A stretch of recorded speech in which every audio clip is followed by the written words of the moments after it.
Hello everybody, and welcome. A couple of months ago, I did a video that was, my childhood pro wrestling videos and cards and whatnot, and just kind of talked a little bit, and it did really well. In that video, I also talked about how it was only some of my collection, but I still had a lot of other stuff. I had no idea where it was. Well, I found it.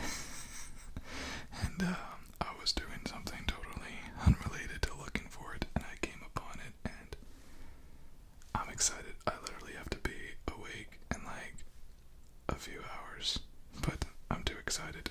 I want to open it now, so we're going to be looking at this stuff and taking a trip down memory lane, and I have no idea what's happening. I have an idea of what's in here, but not all of it. I figured it'd be fun to do it together, so.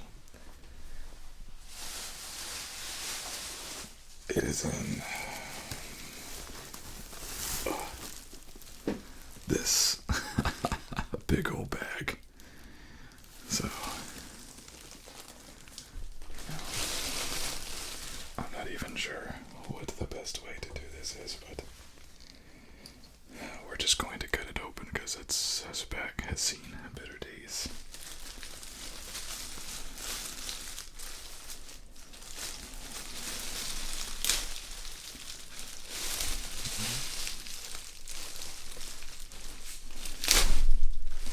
Remember, kids always cut towards you. I'm just kidding, don't do that. Okay.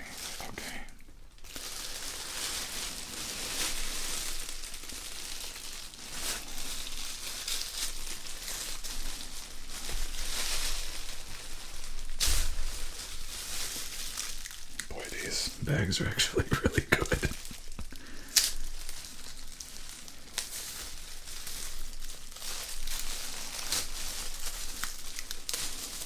It's like a 15-year-old garbage bag. I'm impressed. Okay, I think I have enough to at least start here. And I see a whole bunch of shirts, so let's see what these look like.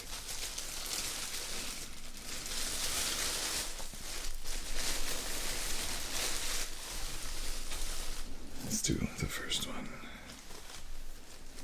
We have, look at that. Classic. We have, oh my gosh, these smell awful.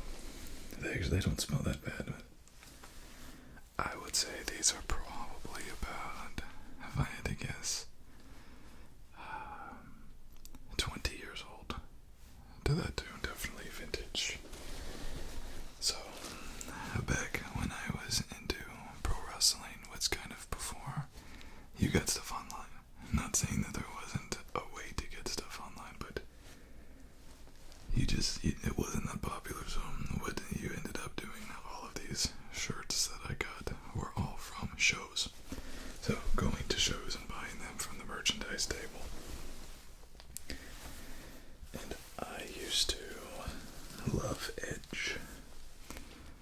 I don't know if I'd say he's my favorite wrestler back then, but he was up there.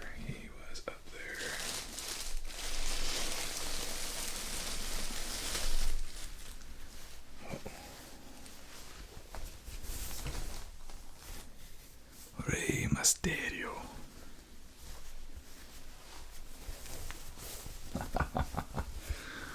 How cool is that?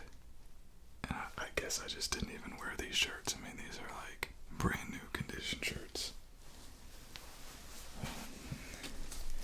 Ray was a big deal back then, 619. Let's see what else we have.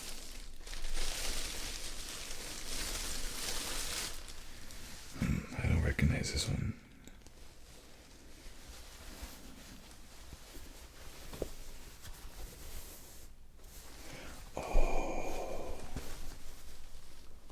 What does that say? Legend Killer. Oh, this was when Randy Orton was going through his peak heel. His peak heel days. I guess I just gravitated towards heels. I don't know. Everyone's a heel so far. Yeah, so I grabbed those at the merchandise table.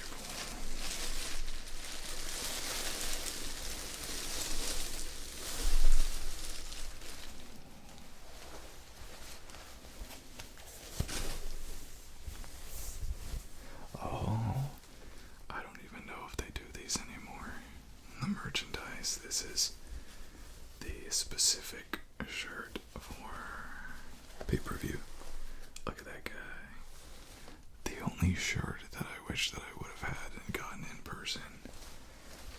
I imagine they'd have it in person, but the only shirt that I never got that I really wanted was actually Kurt Angle's shirt. And it said, American by birth, angry by choice. I thought that was hilarious. And then Kurt ended up going to TNA, and I think his run in TNA might have been even longer than WWE. So it's kind of overshadowed by how well he did in WWE, of course. He was also the one that got Cena over, so he was kind of a legend maker. But yeah, I don't know if they do these type of shirts anymore. This one is the Unforgiven pay-per-view. Let's see what these, I don't know what year this was, but it was September 18th. So Cena, Kurt Angle, the main event. The co-main event is Shawn Michaels and Chris Masters, a guy that Vince tried to push really, really hard.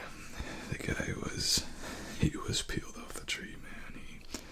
He had an entire pharmacy running through his veins, and it came back off the juice, or on a lot less juice, and looked totally different.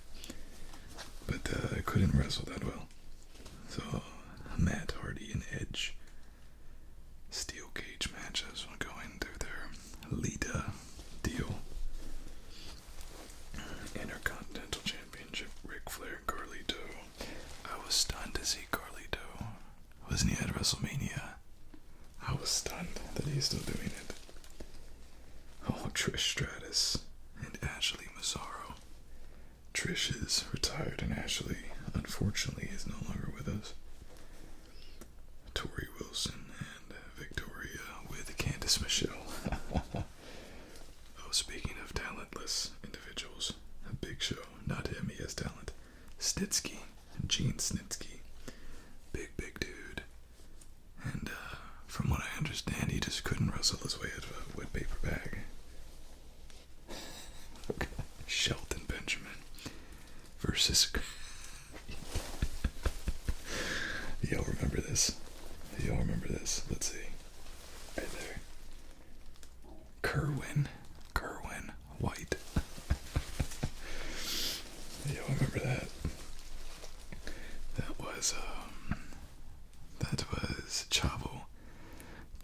I tell you, man, the mid 2000s, wild gimmicks. You had Chavo Guerrero running around pretending to be a white dude, called himself Kerwin White, and his catchphrase was, "If it's not white, it's not right." He used to wear like a polo with a sweater tied around his neck. Wild stuff. This stuff with like Eugene and Vito and Perry Saturn. Though that one actually got over. But the kind of stuff that they put in like the mid 2000s was just insane. Like the stuff they got away with. That was one of them, Kerwin White. And then the tag team championship, the Hurricane plus Rosie. That was Shane Helms. He's a good wrestler. Lance Cade and Trevor Murdoch. That was another group that they tried to get over that I don't know if it ever really happened. But I'll be honest, I do not remember this pay-per-view. But I got the shirt for it. Isn't that an expression? Been there, done there, got the shirt.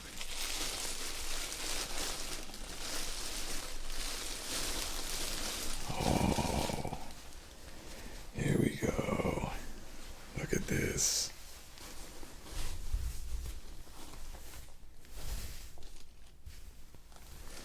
if y'all don't remember this, this is during, does it actually have it on here? There you go, yep. This was during the Edge Rated R Superstar. And this is beer. So we were at the Tico Arena in Estero, Florida, I think. And I was, very young. I don't remember if I was even a teen at that point. And I was with my father and a couple of friends. And I just said, hey, I want to go get a shirt. He's like, okay. So this is the one that I picked out. And later on, he was not overly thrilled to hear that he bought his, 14-year-old son a shirt that said sex and violence on it. But it's just a gimmick.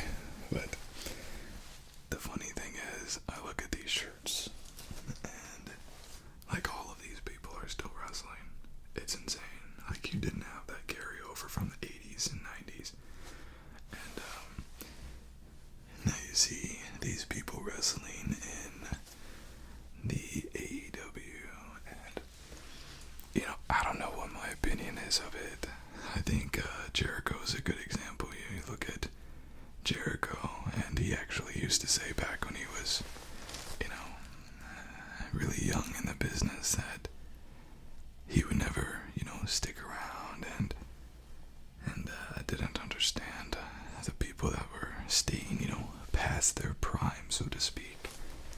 But as you get older, everything changes, right? And perspective changes, and for Jericho, now he's wrestling. What is he, in his 50s now? And he used to have Edge, and these people, and being headlined, John Cena headlining WrestleMania, and The Rock and Stone Cold Steve Austin comes out and runs a woman over by the side of the ring, and they have so much as far as longevity is concerned these days. Jericho, he's probably on testosterone and growth hormone, and he might feel like he's 18 again, and then there's other wrestlers, like the Sabu, watching his final match, and just very much a shell of what he was. So it all depends. It all depends on the person, but I try not to judge too much for that. When should someone retire? When should they not? And Ric Flair was still getting a push into his 60s. So I don't weigh in on that. That's if they can still get over and the fans still like them. Another thing is the wrestlers themselves are so different. Back in the ruthless aggression, the attitude era, everyone was peeled off the tree, sauce to the gills. They were 260 pounds ripped, pumping everything in their body that they could. And it was just gotta be big, gotta be ripped, the Triple H kind of physique. And you don't have that anymore. If you were a 5-foot dude back in the day, good luck. But now it's not even for luchadors. Now they have, who is it, Kevin Owens. I mean, now you have dad bods in there, and all kinds of stuff. So the sport as a whole has changed a lot.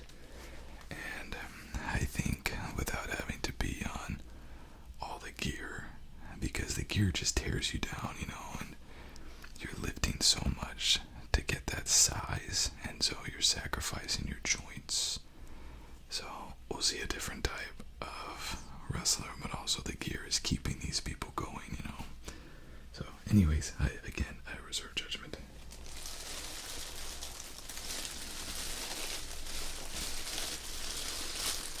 So I think that might be the end of the shirts. Like I said, those were all like in-person pickups, so if they would have had more of an online kind of presence, or if I had money back then, it'd probably be a bit larger. But I don't know if you all did this, but when I watched it and there was something that came on well. So me and a couple of friends, we had this really cringe, really cringe type of trampoline, wrestling, where we went out and tried to replicate. And the craziest, we didn't do anything super crazy, but I seen the backyard stuff, people hitting each other with fluorescent bulbs, and kind of looks like an indie match, which is just awful. And the craziest thing that we ever did was I took a swanton bomb off of I think it was a 15-foot ladder or something like that. It was very, very high up, and a swanton me, and I was terrified to do it. And so I just said, okay, I'll take it. And I think that was the most terrifying thing that happened to me. But we have some of these original belts. So, being absolute broke children, we got these. It's not even look how cringe this is. It's not even like the gold or anything. Listen to that, bro. That's like the styrofoam. And here's what we got. Look at that. Is that not like the cringiest thing you've ever seen? And trust me, we didn't think that we were that cool. Like, it wasn't like hey, look at those dudes, they think they're all that. No. we knew we were dorks. But we had our little trampoline entertainment wrestling. So it's literally just cardboard that I glued. I don't even know if it's glued. It could just be taped. I think it's just taped. It's just taped onto here. So, gosh, that was a lot of fun though. Those were fun times. And I don't remember having to, but apparently there's two.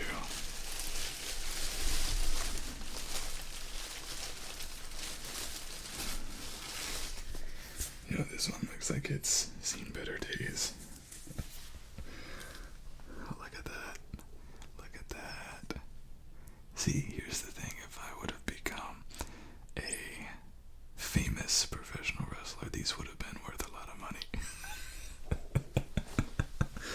Maybe that's what I was counting on. Look at that craftsmanship. So, too funny. I think they were like, $10 or something. So that is funny. Okay, let's see what else we have in this treasure trove. This is a treasure trove, let me tell you. Oh, look at this.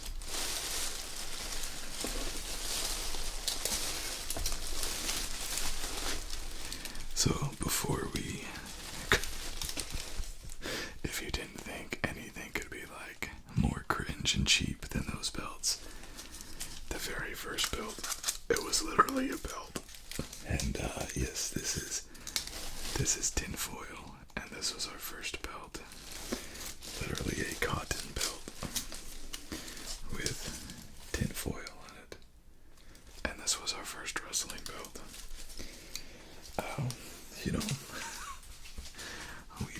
We didn't have it. It's not that product of a different time, it's not that we didn't have supportive parents, but this notion in like the early 2000s of, oh, you want to do something, your parent will pay for it, it just didn't exist.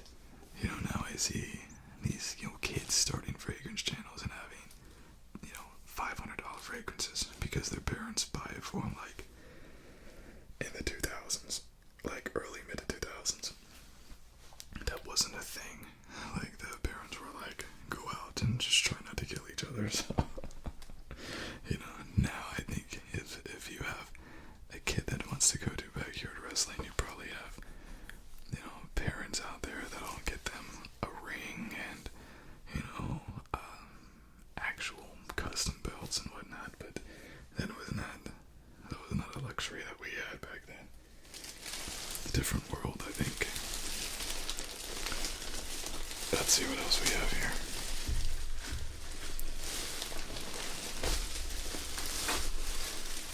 used to have at one point in time, and I know that they did not survive the move, but I used to have just a ton of action figures. This is one of them. This is micro aggression. I think this was before micro wrestling was a thing, so it meant something different back then. But this is Edge, John Cena, and Randy Orton. I guess this was for a ladder match. Oh, I guess they had a ring too. I didn't have the ring. Where was my ring? But you also have Hardcore Holly, Rey Mysterio, CM Punk, Randy Orton, and Finley that were part of this as well.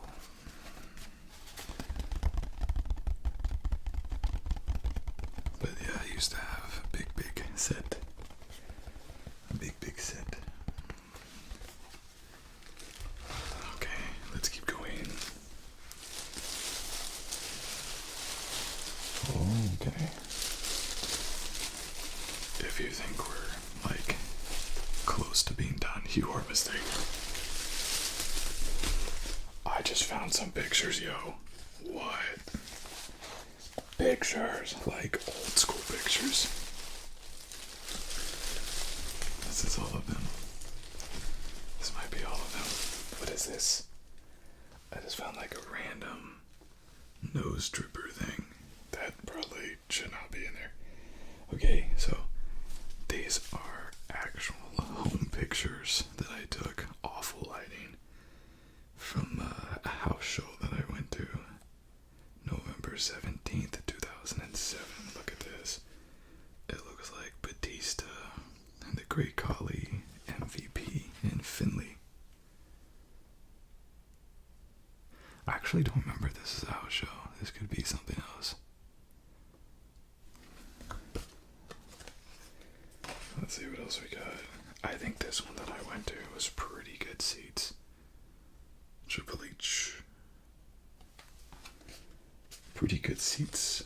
I remember one of the main events. I think this is Randy Orton. But yeah, this was before you had all of those beautiful smartphones. I took these with a digital camera, and they look like they were taken using like a bar of soap. Dave Bautista. Oh, there's the man hitting his patented, whatever you want to call that. There's, I believe, that's Glenn Jacobs. That's Kane. I believe. With Batista. That checks out.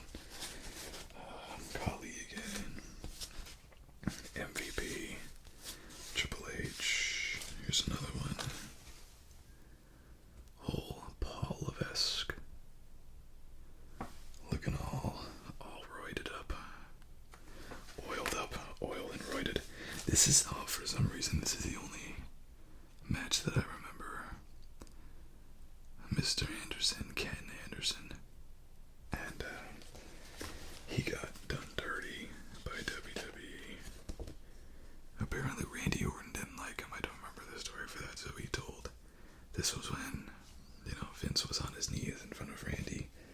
And, if you know what I mean. And I don't know why he didn't like Ken Anderson, but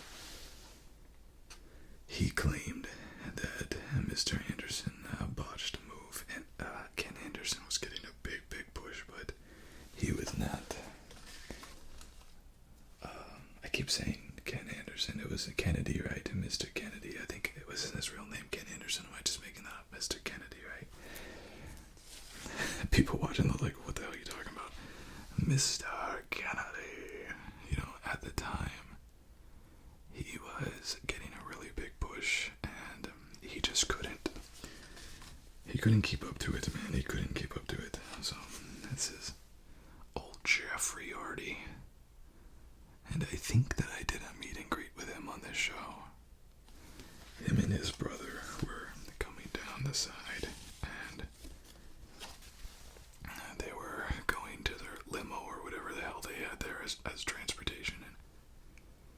And I think this was before he went to rehab, so he was a little out of it, but he was walking down to the car, and I just said, "Yo, Jeff," and he looked up, and he did one of these, and I went like this, and he went over and slapped the dickens out of my hand, and he was a funny dude, man. Jeff, funny dude. A lot less serious than Matt. Matt would not do that. I don't know if you all remember this guy, but they called this guy the sign guy. And he went to like every WWE event, And he also appeared on, if you all remember the show Deal or No Deal, he was on there as well. So I tracked him down, got a picture of him. But yeah, he brings his briefcase and does the signs. Really funny signs. Funny dude. More Randy. I guess Batista won. Old Drax the Impaler. Y'all watch that movie that he was in, the M. Night Shyamalan movie? That was an interesting one. M. Night Shyamalan movies are a little strange. There's The Miz before he got over. And I don't know whose butt that is. Maybe CM Punk. And that's him with John Morrison, Johnny Nitro, I think he was then.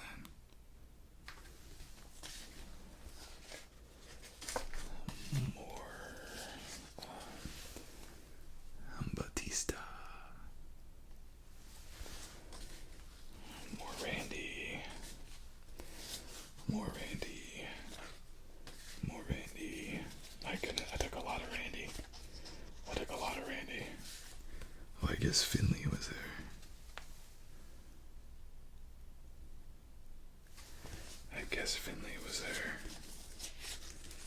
And, I don't see any of the other pictures. Maybe they're some more deeper down, but we have a lot more to go, y'all. We got a lot more to go.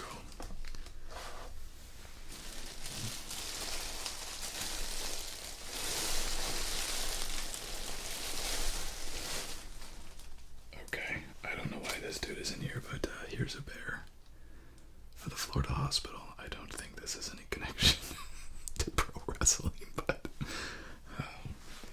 this is where my niece was born there. My sisters lived in Tampa, both of them, for a long, long time. And I did not live in Tampa, so I don't know why I have it. But, here it is. Here it is. Okay.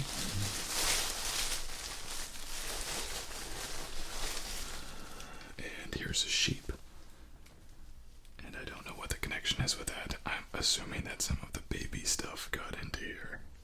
I don't know why. I don't know why there were babies going around here, but those flippin' babies.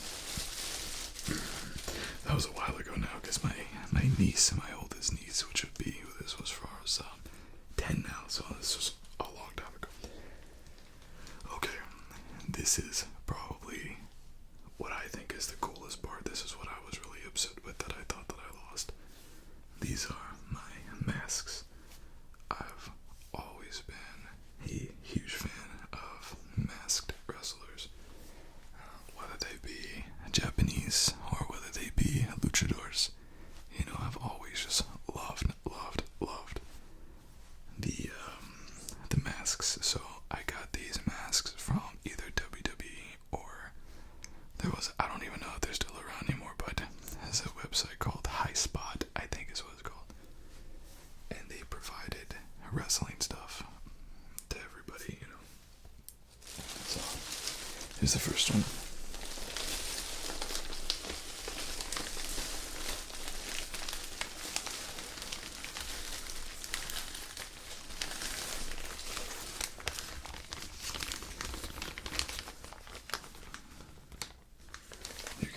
seal. And this was a, gosh darn.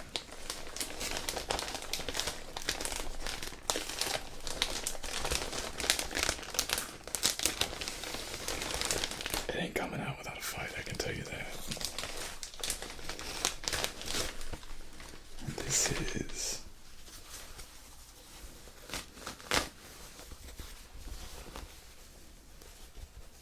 Rey Mysterio, and this one never fit me. This one is always so small. I don't know, how they make these or how they size these, but Rey Mysterio. Chocolate brown, and they have the Aztec. You got the Aztec back there, but it's pretty simple. The coolest thing about the mask is definitely the Phoenix, the Phoenix on both sides. But it's not really in the luchador world.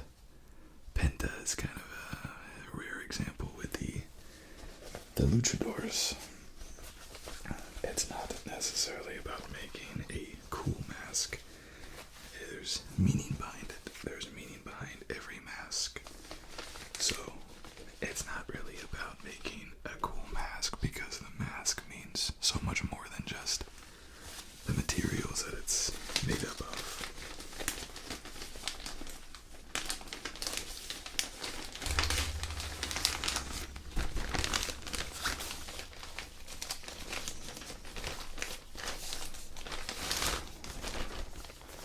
But when I was, growing up in my teens, past the cringy trampoline times, I trained with former luchadors, and they just exude, passion, and we had a little gym and learned how to take bumps, all that good stuff. It was fun, but that's pretty much all it was. It was fun. And down in South Florida, I talk more about this in my other video, but down in South Florida, that's the life, that's the world. At least it was then. So it was harder to not to be involved in pro wrestling than it was to be involved.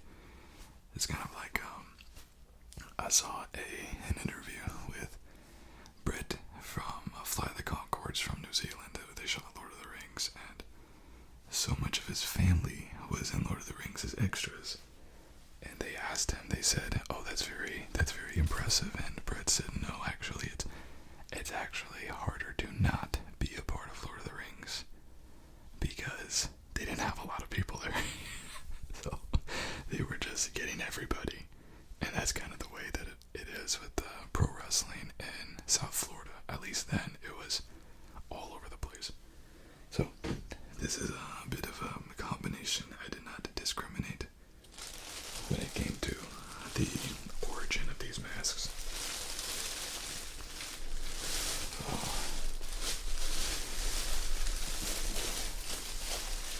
I think this might have been one of my first ones, and this was I don't know if he wrestled in Japan, but his name is Hispanic. So I know that he wrestled in AAA circuits. I don't know if he ever went to Japan, but was pretty uncommon. But I love the mask. This is a wrestler by the name of El Bucanero.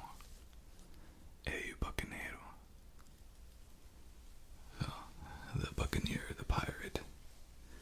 Cool eye patch.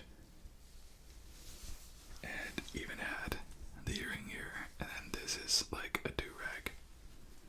El Bucanero. And every time that I practiced or whatever, and doing the cringe trampoline matches and whatnot, I would be masked up. I loved it. I think it just kind of reminded me of being like a superhero or something. I'm not sure, but all these masks, they have this. This is how you tie it up in the back. With the exception of like one or two, this is how you do it. El Bucanero. Really cool. This next one is actually this one. And from Canada. And he wrestled in the indie circuits. His name was El Generico. El Generico. And this is his mask. And there's really nothing special about it. You know, you think of just like typical, one of the most famous luchadors. His name is Blue Demon. And just super simple mask. And it's like this, this is what the luchador mask looked like for the longest time. They weren't intricate. And then it just has, two little bands there. But these are the type of masks that are the most comfortable to wrestle in because they have nose hole and the entire chin is exposed, from this. So you go to these other masks, very difficult to catch your breath. And I'll show you an example of that because I have them. I'll show you one right now, actually. So there's a wrestler, and his name was Sasuke, a Japanese, the great Sasuke, and that's how they pronounce it. We, as English speakers, typically pronounce it Suzuki, but the great Sasuke is a politician now, had a full jumpsuit. The dude was covered. I think he's probably most well known for his incident where he worked over another wrestler named Dirt Bike Kid. They had this, and you can look it up, this infamous match where I think it was a mask versus mask, or only masked people, and the great Sasuke actually owned the promotion, and he was wrestling in it, and for whatever reason, the Dirt Bike Kid decided to unmask himself before the match started, like, ding, ripped it off, and the great Sasuke beat the ever-living pulp out of this kid, kicked him harder than Pele could do it. But anyways, he had a rivalry. He was very famous in the New Japan circuit, and he had a rivalry with someone who wore this mask, and they called themselves Sasuke the Great. So not the great Sasuke, Sasuke the Great. And this is the great Suzuki's mask turned dark, dark mode. The eyes, this is what I wrestled in, by the way. The eyes are mesh, this is mesh. Very difficult to see, very difficult to breathe. It's not ideal whatsoever. But dang, does it not look cool. And this just had shreds of fabric I thought looked cooler, but the traditional great Sasuke, and almost like beads, like shoelaces for the hair. But the Japanese masks are a little bit more impressive than the luchadors, at least back then, because the Japanese, they had bases and Shinto and those type of masks to resemble demons, whereas luchadors not so much more about anonymity, and that was kind of the cool factor. And they had this as well in Japanese and luchadors, but it's a character, it's not a person. So you have Tiger Mask being one of the more famous ones. There's been like 6 different Tiger Masks. When one retires or changes gimmicks, they just give it to another one. But this is Sasuke the Great.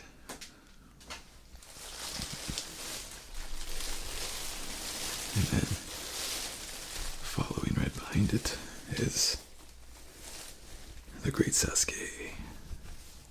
So, see, very similar. And also not crazy. Look at that, it's not crazy. The design's not crazy. These luchadorian and these Japanese masks tend to be made out of nylon type of fabric. Much easier than Rey Mysterio's leather. Much more breathable, but this is the great Sasuke. And yes, he still wears his mask every day, and even though he's a politician, he wears it every day as a politician. I got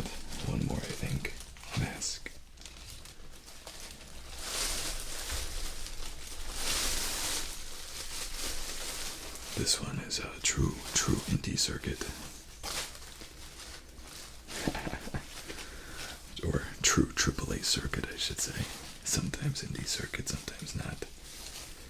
This is the mask of La Barca. And this variation was from a side-off gimmick called LA Park. It looks like the Grim Reaper. You know, you have the side, the hood. That's the goal. Now, this particular mask is actually attached to an entire suit. So this mask, the way that it is useless because it doesn't have a chin strap or anything. It's impossible to keep this mask on. So, La Barca would have a full suit, and that full suit was also made of bones like this, you know, to follow along with the gimmick. So, but this is a strong Mexican staple, this La Barca.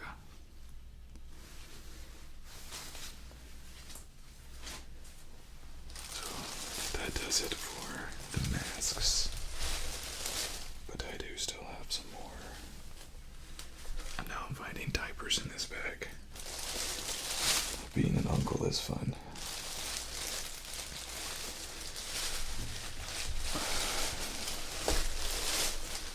Okay, what do we got in here? Oh, okay. I wish I had my pictures of this, but I don't. So, this is signatures, autographs. This is Matt and Jeff Hardy, and whenever you went to go and go to these signings and these backstage events and whatnot, this is what WWE gave you. So they didn't count on you bringing something yourself. They would have this paper and the wrestlers would sign it in front of you. So that's what we get, and none of it was personalized really. They kind of did it as you went, like they just wanted to get out of there. I think they were obligated to be there, so they just signed it to the next person, signed it, and then you would just pick it up, you know, take pictures if you, sometimes yes, sometimes no. I remember that Matt and Jeff Hardy did not do pictures, but Melina and Johnny Nitro did. There was not that many people there to see them.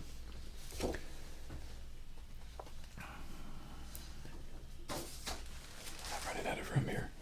So I was a big fan of Eddie Guerrero, and when he died, it was disturbing, to say the least, very sad. So I made this.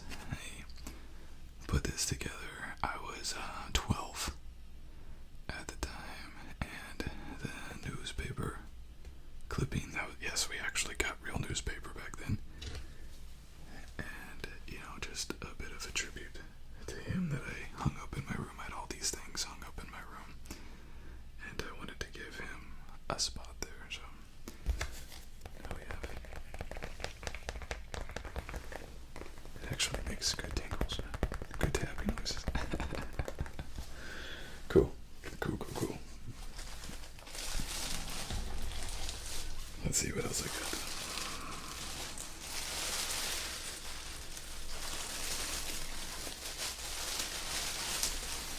Okay, it's a little bit harder to see these covers. I can take them out of the covers.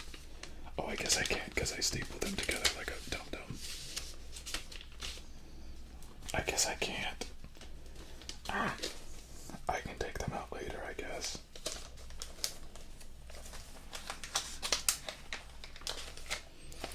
It's harder to see this way, but I'm just gonna have to do it this way. So, from The Unforgiven, I have Cena and Kurt Angle.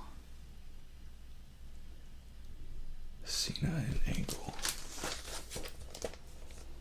And like I said, man, these are at the very bottom. I staple them together because I think they're like a clipboard. They just open right up.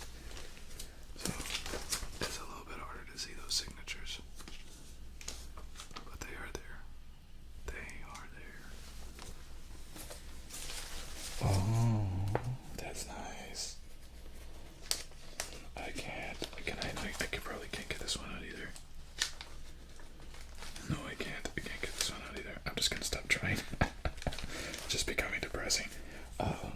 this is Johnny Nitro and Melina. And that is me. That is me with the Intercontinental Championship.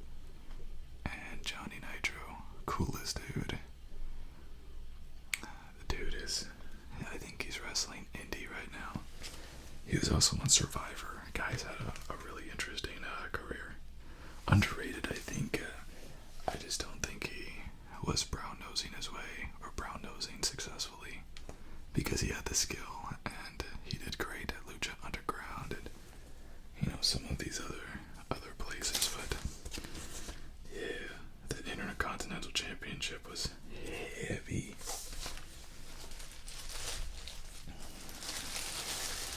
Heavy boy. What do we got here? Oh, we got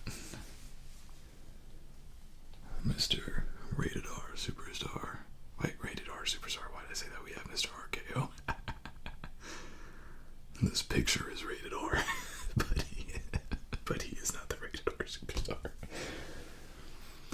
There he is. Now, if I was my mother and I walked in and saw my son had pictures like this up on my wall, I would be a little concerned, but she was okay with it. So, Randy, Randall, Keith, Orton. Well,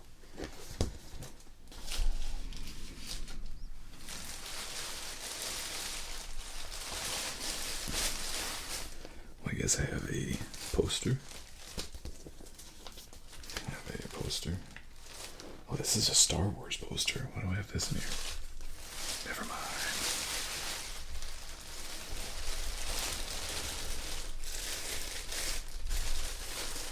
Oh, this is cool.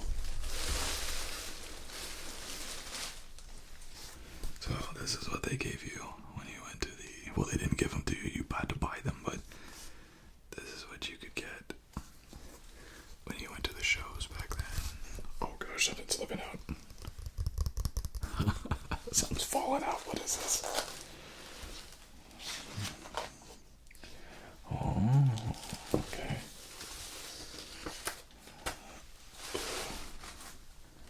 There we go. Try to find something that doesn't go crazy with the green screen. It might still, but we got some Ray Ray. Back then, WWE used to release a ton of DVDs, and they also had WWE sponsored films like The Condemned with Stone Cold. That was a pretty good one. There's a couple of those shirts that I have. And then, look at this. So, we got the full size, baby. Got their names. Nothing else about them. It just says where they're from. Big Daddy V, baby. Big Daddy V. The world's largest love machine. Chavo. And, that was Miz before the gear and the dieting.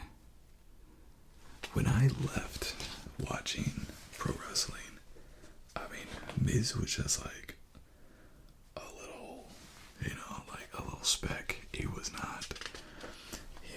An incredibly annoying heel that no one gave much attention to. Gregory Helms. I guess he trains it. He went back and forth from Gregory Helms to the Hurricane quite a few times. But anyways, I was shocked to see The Miz get all of his, you know, spin-offs and shows and attention and whatnot, and I don't know nearly, I mean, I know nothing about him, so I don't remember this. What the heck? What is that? Grease Lightning just threw up. I don't remember them at all. There's actually a lot of people in here I don't remember. Charlie Oz, Sheldon Benjamin, I know that. Ooh, JTG. Crime Time, right? That was Crime Time. Yeah. Now he passed away, I think. If this is the one that I'm thinking of, he was ripped into an ocean current his son from drowning, and he ended up dying. I think his name was Shad Gaspari. And Michelle McCool, isn't she someone's wife? Isn't that? Did Undertaker marry her? I can't remember. See, like, I know just enough to be dangerous, but I don't remember a lot of the particulars. Oh, here's another one, the Festus. I never realized how much that guy looked like Patty. He looks just like Patty Pimblett, doesn't he? Again, like WWE with the Southern inbred thing. Never in a million years could you get away with that now. You know, for better or worse. For better or worse. Certainly they went a little too far on some things. This guy. I think this guy was a successful luchador, and he was one of those situations. They've had this a couple times with some people. They are very successful. Oh, there he is right there, Eugene. Very successful like luchadors, and WWE doesn't like luchadors, or didn't back then, so they would unmask.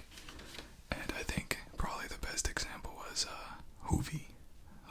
Juventus and Psychosis. Man, they were great in the luchador circle, and WWE just destroyed them. I think they had this persona of like groundskeeper, like incredibly racist. Just crazy the stuff they got away with. Dave Taylor, Sylvan, yeah, like there's a bunch of people. I have no idea who these people are. JR just came out that he has what kind of cases? Advanced stage cancer. I don't remember which one it is. But man, that guy's had a lot of problems. Massive stroke, and WWE just screwed him over every chance they got. Joey Styles, ECW commentator, JBL, underrated heel, I think. I mean, you really hated JBL. I remember seeing him in person. I think he got over more than anybody else that night. He got crazy reception. People hated him. I think it was Taker did an interview where he said, people don't understand, like, he made you forget, like, suspend that disbelief that a millionaire oil rancher from Texas would just casually show up to wrestling events and wrestle when he had spare time. Like, you just hated him. You believe the story. He hated. I think he was underrated. Cena, Batista. They really tried to push over Lashley, and he just never got there. I mean, they made him right at the beginning. Third page. They put him in front of Triple H and Shawn Michaels. That's how much they were trying to get over Bobby Lashley. They were hoping he'd be like the next Brock Lesnar, and he is not. Taker.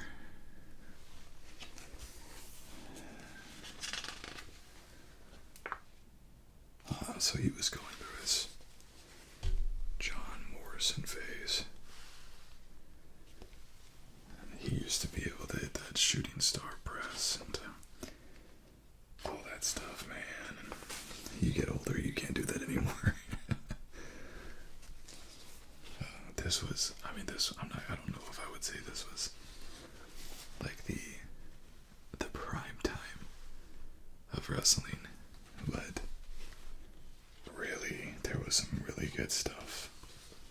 Some really good stuff coming out with WWE and the roster that they had, and I think everyone that makes those childhood memories probably recalls them as being,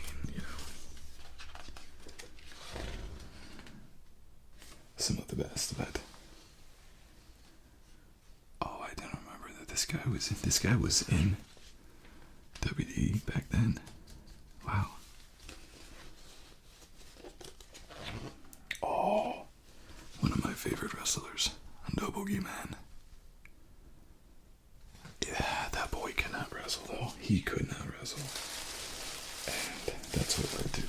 his downfall.